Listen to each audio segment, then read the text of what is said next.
Hey guys! So today you and I are going to talk about statistical analysis. So let's get into it. So the question in question was, hi Frederick, would you say that statistical analysis is crucial in order to have a programming career? And if so, when do you apply it? No, I would say that it's not. And I think that the the thing I want to make this about has more to do with making you sort of understand software development and sort of the core and heart of it, rather than just talking about statistical analysis and why it's relevant, why it's not relevant, and so forth and so forth. Because I would say that this question is in many ways probably very close to what I believed about software development when I was trying to become a software developer. Or rather, I would even go farther and I would say that it is one of the things, or one of the beliefs that I held that made me not want to be one, because I was certain that I would not be able to handle it.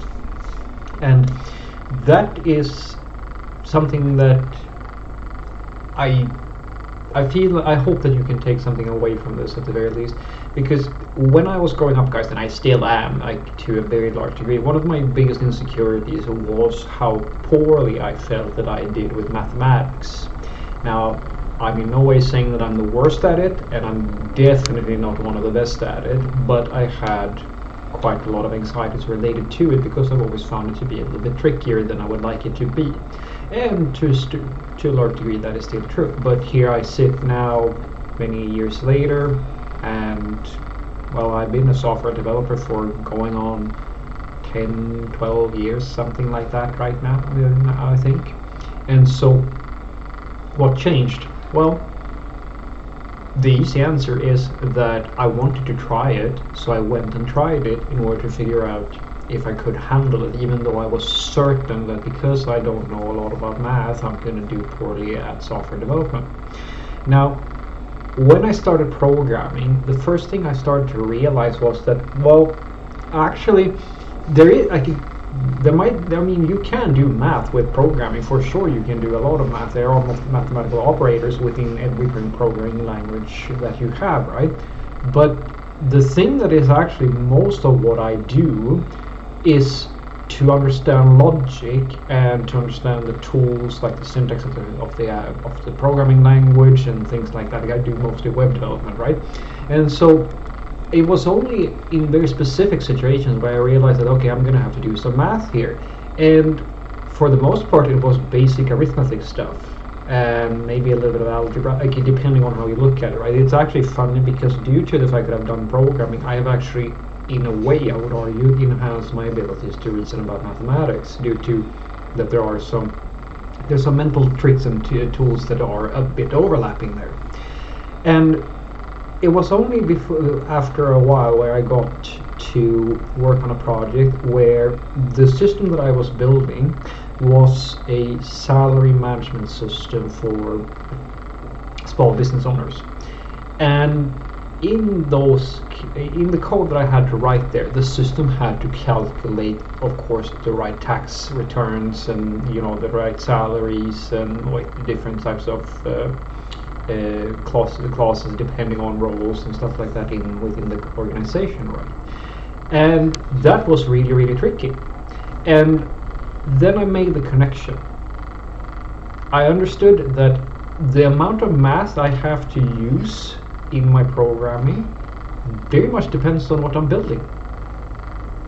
And that might seem very obvious to someone who is a seasoned software developer, like a veteran or a senior or something like that. But to me, when I was a junior before I even became a programmer, that was not obvious to me whatsoever because I didn't know anything about programming. So I assumed that there's a lot of math in it. But as I said, the thing I realized is that there's only a lot of math if you're building applications that do a lot of math. And most of you are not going to be one of those software developers who do things like that. It really depends on the project. Because the thing about software development, which is the thing that I try to, is my way of presenting it, so that I hope that sort of clicks in your mind to some degree. The thing you are doing is just that you are using code to usually speed up a process or simplify a process or something like that, so that the computer can do the work for you. And that means that whatever you are putting into the computer, like whatever you're trying to do, that's the thing that you need to know about. And so for the vast majority of you, if you think about it, it's not that many applications that you're using that requires a lot of mathematics. Most of what you, let's take web for example, almost I would say 80, maybe 90% of web development is down to showing a page with some information on it. What we call a CRUD application, basically. That is most of what you do. And that comes down to, like, as you can imagine, that really just comes down to, you need to know how to get a web page up and running, and you need to know how to store some information so that information can be shown to a user. But it's not that many of us, as I was saying, like with my scenario, who are making systems that calculate taxes, or people who do, say, data science or so forth. That's much more math heavy, because the problems that they are working on average require more mathematics in order to solve efficiently. But for us regular mortals, or in my case web development, most of what we do is really just understand how web works, like the web works, and like how you use browsers and things like that. And then everything else in terms of coding that we do is literally there. If you're a backend developer, there's a network request that comes to your servers. You need to understand the server. You need roughly to know what data is going to be stored in the database, and there might be some business logic, again, depending on the system. It could be as easy as you're just going to save this information, or you might do some events and emails or stuff like that. But unless your system requires a lot of math, you're not going to need it. Same thing with statistical analytics. Same deal.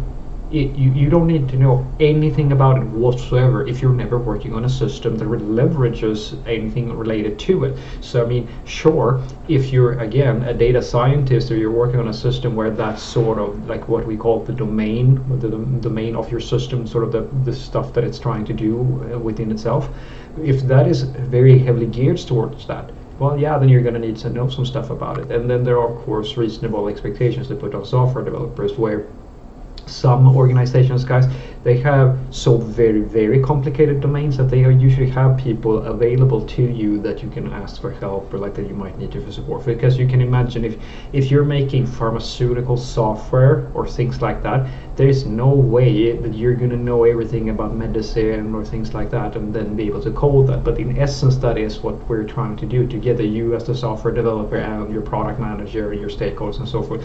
They usually have one or two people who know, depending on the, as I said, if it's a really simple system, you is going to be fine. Like creating a website, that's going to be fine. You still need to get your requirements, of course, but in some situations you actually need to have a subject matter expert who can explain to you how things should work, and then you sort of learn on the job how to do it so that you can model it in code, because that is your job. Your job is to take whatever system that they want to be built, that is usually a physical process or something that they want to optimize and so forth, and try to translate that into a format that we call software, like the source code.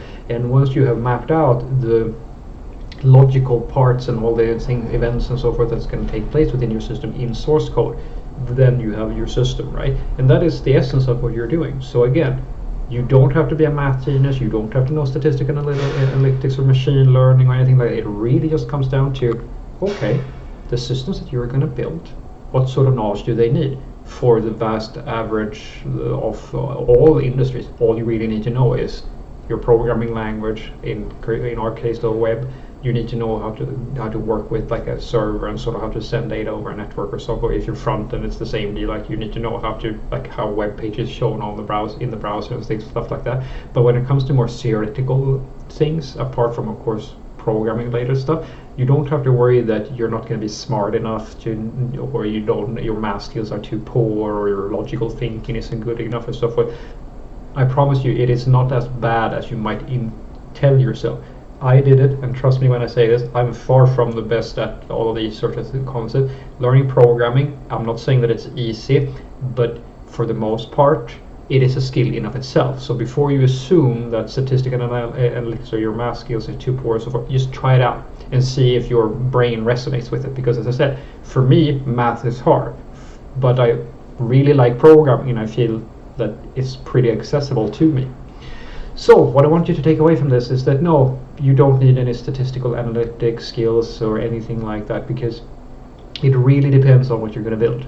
If for the average Joe software developer or Jane software developer, you're going to do web development or mobile development or something like that. Usually, that's the average. So in those sort of situations, what you really only need to know is, okay, because that's the fundamental part, right? There's programming language you will need to know that, and the tools around what type of applications you're going to build. That you need to know. It's sort of like it's the kernel for every software developer. And the thing I usually tell people is the difference between like, you know, an average Joe software developer and the people who make their own startups or like create their amazing systems and so forth is that they all need to know how to write code, right? But the question is, okay, so what is that code going to do? And that is what's interesting. If your system needs to know do a lot of stuff that has to do with statistics or machine learning or math or stuff like that, well, of course, since you're going to write the code, you're going to have to know some stuff about that, or at the very least, get someone who can tell you how to do it.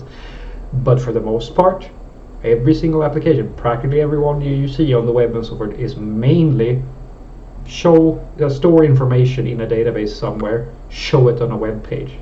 And as you can imagine, that doesn't really require you to have a lot of academic backgrounds in topics that might be more sophisticated. Have a great day.